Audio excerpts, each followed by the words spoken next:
Hello, I'm Robert, voluntary fact checker for our Facebook group Doomsday Debunked, where we help people who are scared of many things. And we're getting so many fake viral stories these days. Hopefully it leads up a bit after Biden's inauguration. And this is one of the ones which claimed that because Trump's Twitter account was shut down, the US government is going to censor social media. There are many stories saying all sorts of things. They're going to turn US into a communist country. They're going to make all Americans into slaves. They're going to disqualify Republicans from holding jobs such as teachers, etc. And so this is one of them. And someone said it came from iFunny, which is a place where people make meme-type jokes. And this is a fake tweet. Nobody ever said such a thing. And so the claim was that Palmer Report had said that Conservatives should not be just conservatives, not people who stormed the Capitol or anything like that, but conservatives generally in the United States should not be permitted to do anything except menial work until they're ready to join the human race. So it's basically claiming they're not human. Very extraordinary thing. This is just made up. It's just a joke.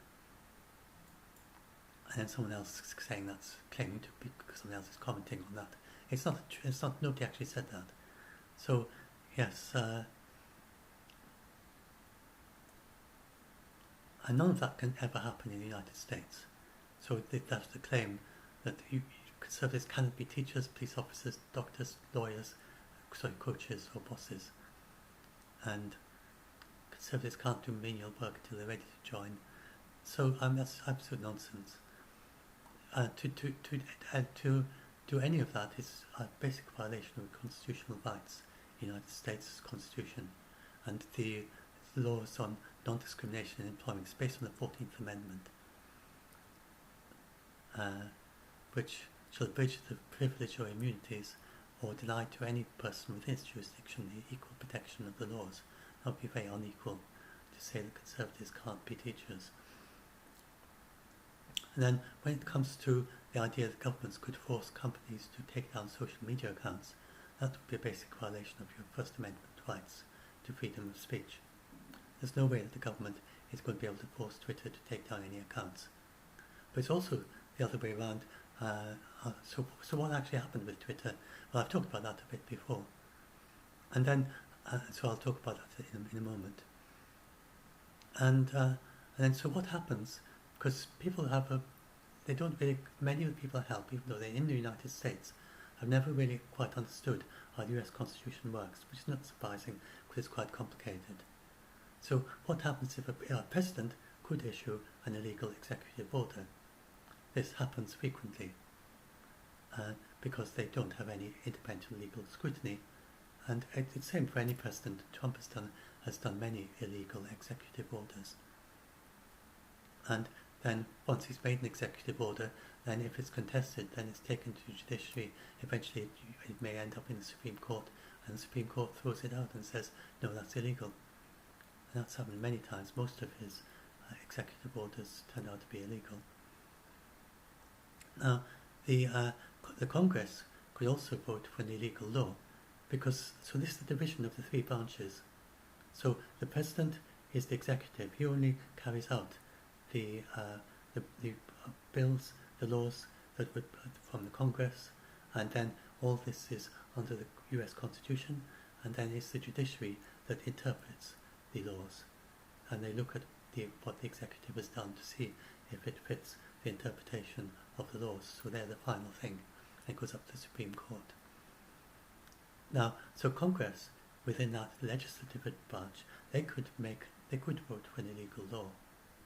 So, because there is judicial oversight to some extent. The judiciary branch do not get involved in Congress, but the Congress have committees that look at the legality and the constitutionality of any laws that they are voting on. So if it's a non-constitutional law, they should pick it up. They're not like the Supreme Court, so they won't actually judge on whether it's legal, but they do preliminary vetting. And they should pick up most bills if they are non-constitutional or illegal. But then suppose that Congress did pass a non-constitutional law. For instance, suppose that a congressman proposed a bill saying that it's letting the government censor social media like it is in China, or to disqualify any member of the Republican Party from holding any except menial jobs. So suppose that Congress voted on that, and then suppose that, this is absolutely extraordinary, it's obviously not going to happen, but just to show how this works. And then suppose that the committee that vets the bill, they just looked the other way for political reasons, and they didn't throw it out as non-constitutional. I mean, it's very hard to see how that could happen. And then it goes before the House, and the House votes for it, and then it goes to another committee for the Senate, and that Senate also looks the other way and doesn't do its proper job, and then the Senate vote on it, and then they both vote on this identical law. Then that's when it would be the job of the judiciary, and the judiciary at the end of all that would say it's non-constitutional, and so it would be completely unenforceable. So it's never going to happen. The US doesn't. So if you look at a communist country like China, it has a communist constitution. And in order to do the things that China does, the United States would have to change its constitution into a communist constitution. To do that would require a 2/3 majority in both houses in Congress to vote for a communist constitution. They would then, at the end of that, that's not the end of the process. The US Constitution does have provisions for changing it, and all the amendments are due to that. So the next step after that would be that 3/4 of US states would have to individually, by a majority, vote for a communist constitution.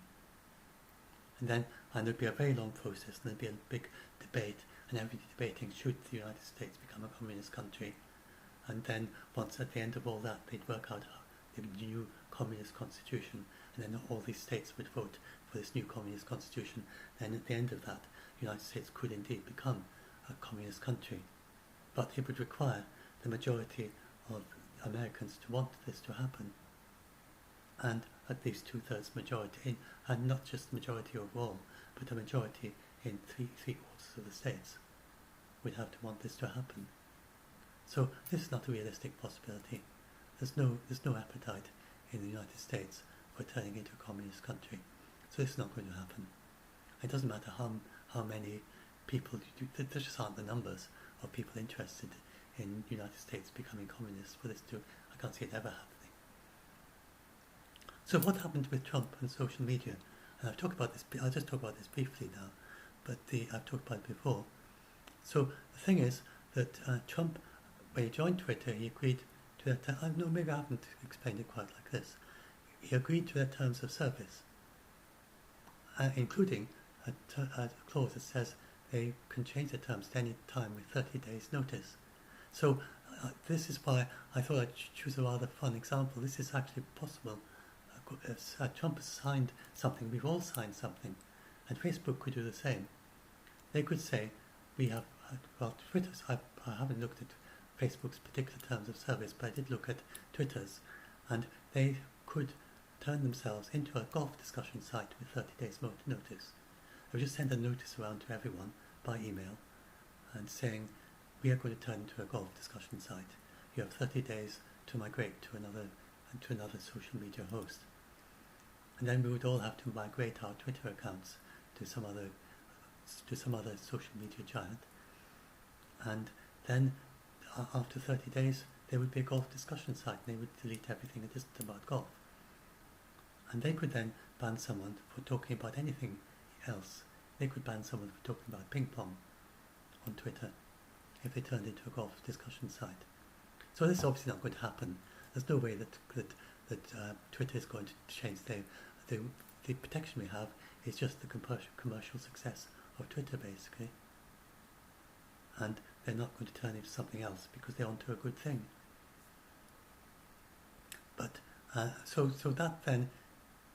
then these ideas that when Twitter decided to ban Trump's account, they were legally in the same situation as someone who banned someone for talking about ping pong on a golf site. And it's just enforcing their own terms of service. And a government couldn't force a golf site to let members talk about ping pong. So I'm deliberately using this in a non-emotional language so you can see what's going on legally. So it's very hard to know what we can do about this because we have become so dependent on a few social media giants and the way they enforce their own terms of service. So it's on the same legal grounds as that. There's no way. That'd be very, very, well, I'm sure it'd be non-constitutional. I'm not a lawyer, but I don't see how a government could force a golf site to let members talk about ping pong. That would surely be interfering with freedom of speech or something. I'm not quite sure what exactly, but it doesn't seem constitutional. And Trump still has freedom of speech. There's been no government interference with that. And as president, he can call a press conference at any moment's notice and appear on national TV. So we have not become a communist country as a result of this ban by Twitter. And then, I've talked about this before, I'm sure, but just say briefly. So first of all Trump's tweets will be archived by the government, and they will be public, I've got a typo there, publicly available in the official Trump library. So the government is going to publish these after inauguration. Twitter normally do the same. They archive, well, they've only had one previous president, so it's very early.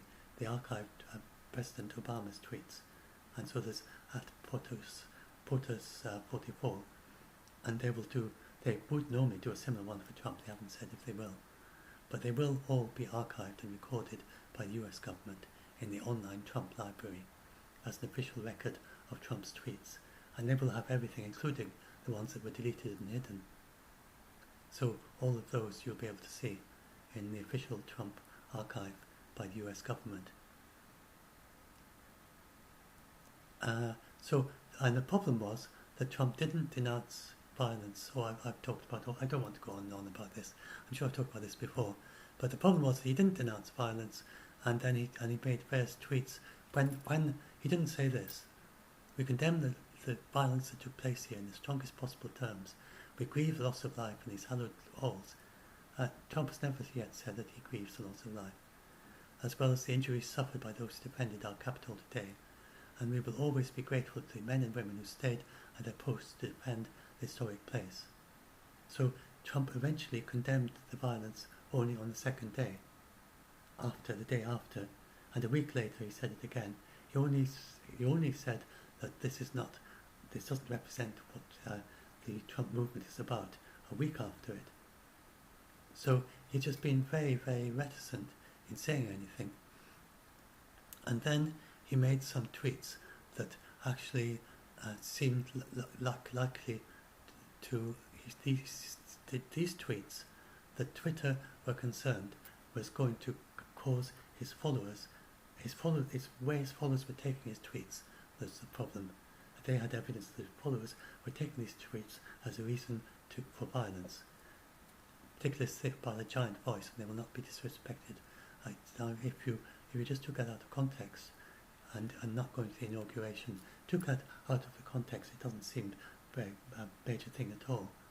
But the way it was being taken, and particularly because he said that without saying anything to his supporters about the violence being wrong in the capital, except for that very short video, and he didn't say anything about grieving for the people who had died.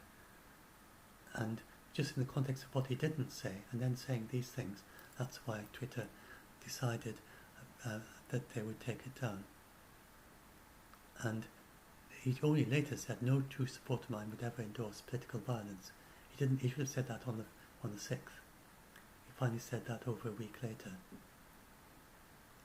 And or disrespect law enforcement to our great American flag.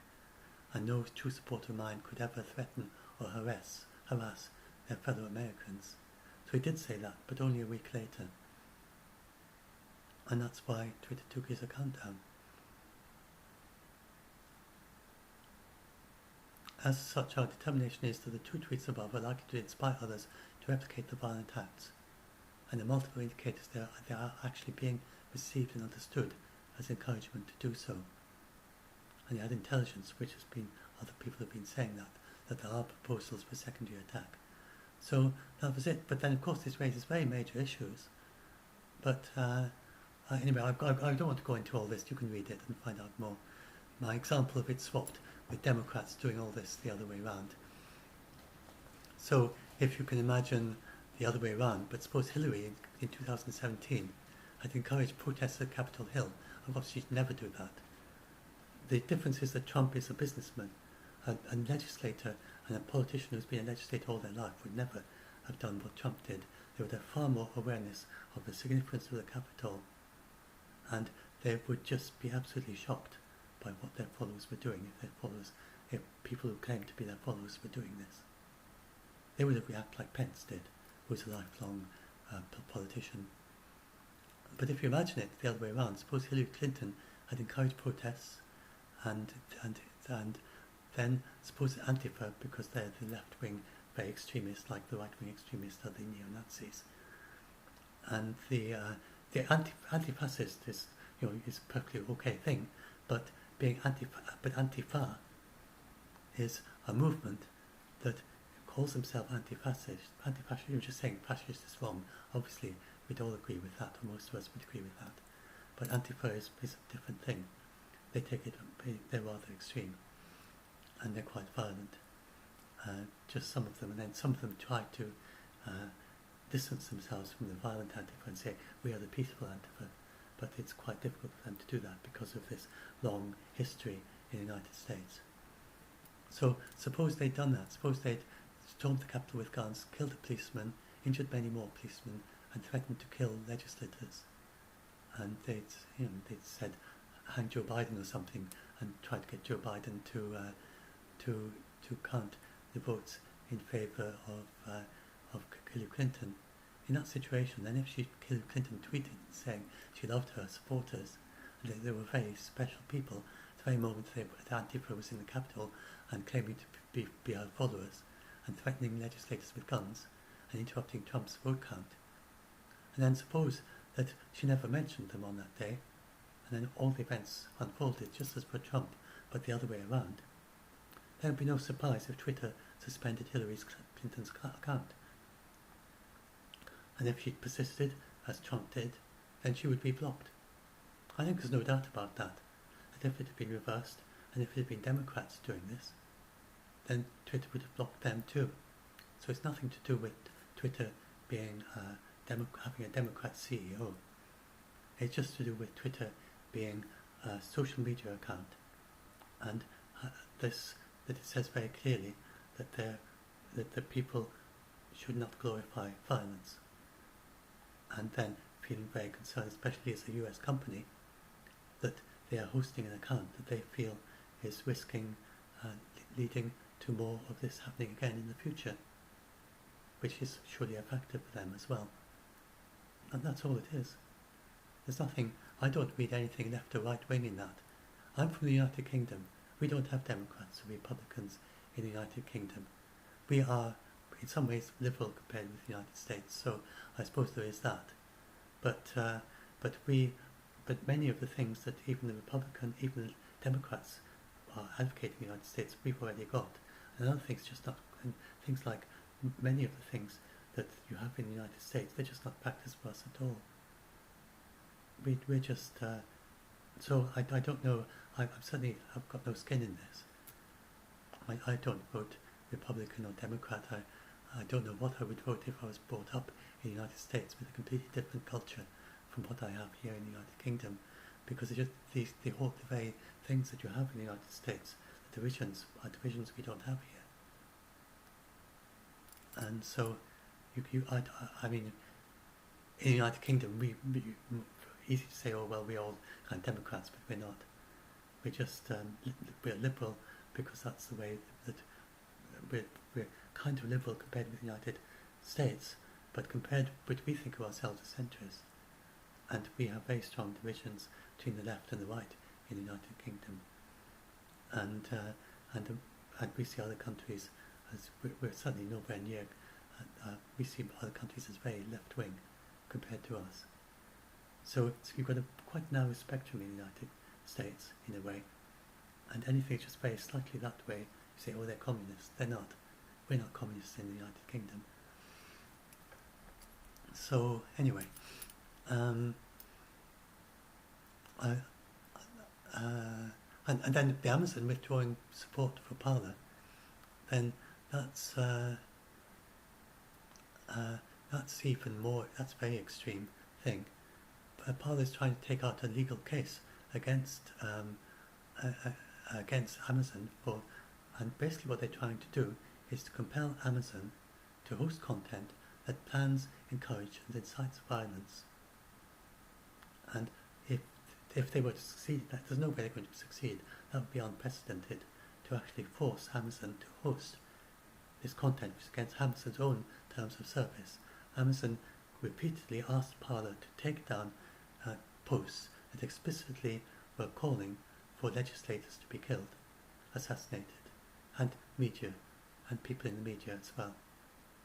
There are many posts in Parler explicitly saying these people should be assassinated, and Amazon said that's against our terms of service, so you can't continue to cloud host unless you can take these down.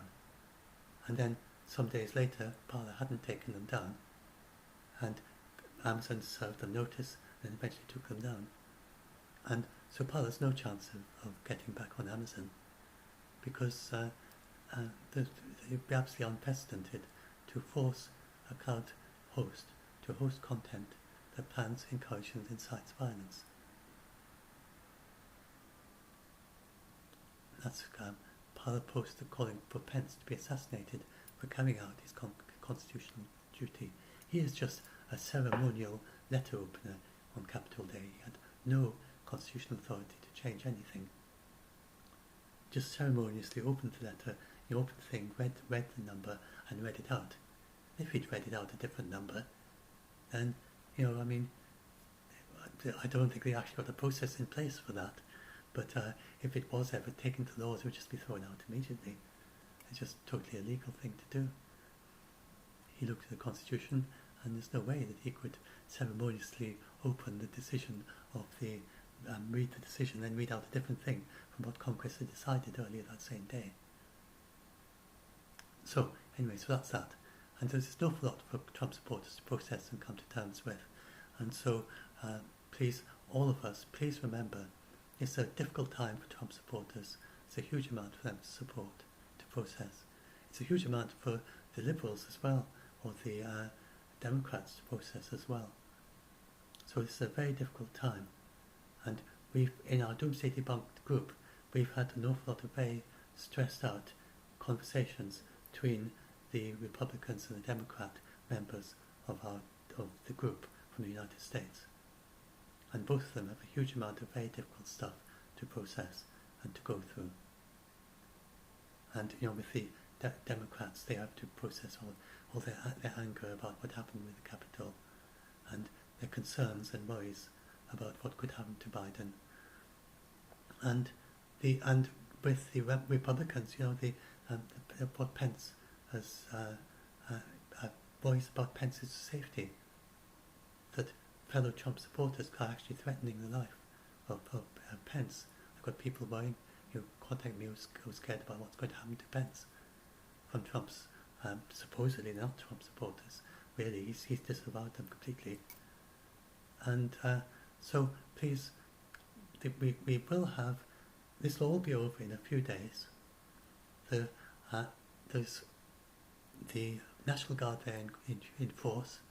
There's no way that these extremists, and they are extremists, there's no way they're going to be able to do what they did on the 6th of January again. It's a huge wake-up call. It's not going to happen again. And but please be considerate of the people of the opposite political view to you, whichever you are, Republican or Democrat. And please don't attack them. Please don't attack them for their views. And so I'm saying that because this thing we saw right at the beginning, this is really scary for Conservatives. So bear in mind, please, also, that especially if you are liberal in persuasion, you may look at this and just see it as satire or as a joke. But we and it might seem quite amusing to you. But for people who are of a conservative background, and then we have people in the group, for instance, who are autistic, and autistic people don't pick up on satire and don't pick up on irony or hyperbole, and they take these totally literally. And then there are other people who, just because they're scared, are going to take it literally. And it wasn't a joke really, it was someone's idea of a joke. I put in inverted commas deservedly because it was an appalling thing to say as a joke. It's not. It goes beyond the bound by far of what is genuine and acceptable satire. And it's presumably a satire of the liberal reaction to what's going on, but it's a very extreme form of satire of the liberal response. And so please just bear in mind, and don't take this literally, it's absolute nonsense. No Democrat would call for anything like this. It doesn't make sense. It's completely unconstitutional. And please be cautious also with your jokes, and careful about sharing jokes. And please, especially with Doomsday Debunk Group, please, for the next few days, can you especially focus on looking at, if someone is scared, what are they scared of, and help them with what they're scared of, instead of getting up on your high horse and talking about politics, and that's greatly appreciated if you can all do that on both sides of the political spectrum. I'll upload this.